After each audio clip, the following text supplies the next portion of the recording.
Well, I think it's probably the great meritocracy in the United States. If you want to try something, you're welcome to give it a shot in Memphis. If you want to get involved in something, you don't have to have a pedigree, you don't have to have an apprenticeship, you just show up.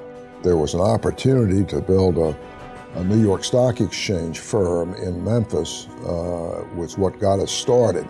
A lot of the other southern cities had their own homegrown firms, and Memphis didn't have one. And so that was the opportunity we saw.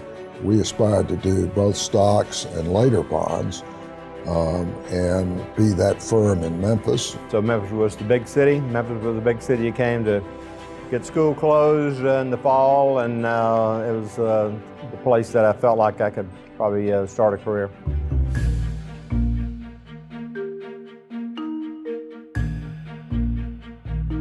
You ask why did we start our business here? Because that's where we were. More unusual than not, I knew what I wanted to do when I was at MIT, so I studied exactly what I needed because I always knew I was going business with my father. And that's when we began the growth of our business as a development company in 1948. Two reasons, I guess, in that one, we lived here and this was our home. Second, our business, of course, is a bond business, and this is a real hotbed, bond salespeople. So you had access to skilled people. They were here, so that's not like starting in Nashville or St. Louis or other places where there weren't so many people.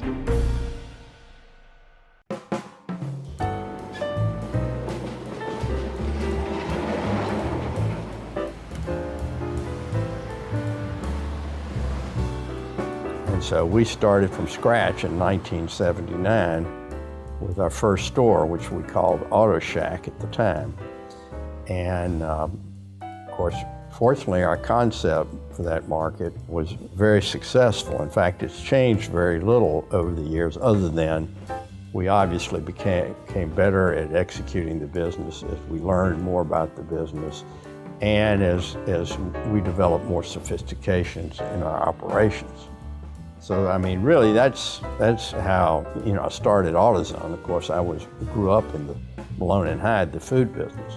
And if you want to connect the four corners of the United States, Seattle, San Diego, Boston, and Miami, and speed of 500 miles an hour in a jet airplane, you have to have a central switching location or a central hub.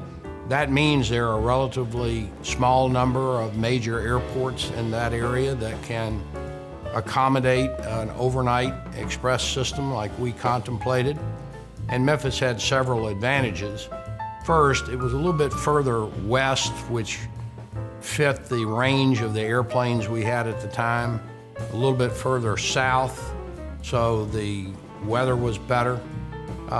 Most importantly, we had virtually no fog in Memphis. I think in 40 some odd years of operations, we probably have 3 or 4 nights of fog. I'm from Memphis, and I guess we came here when I was in the second grade. So this is my hometown.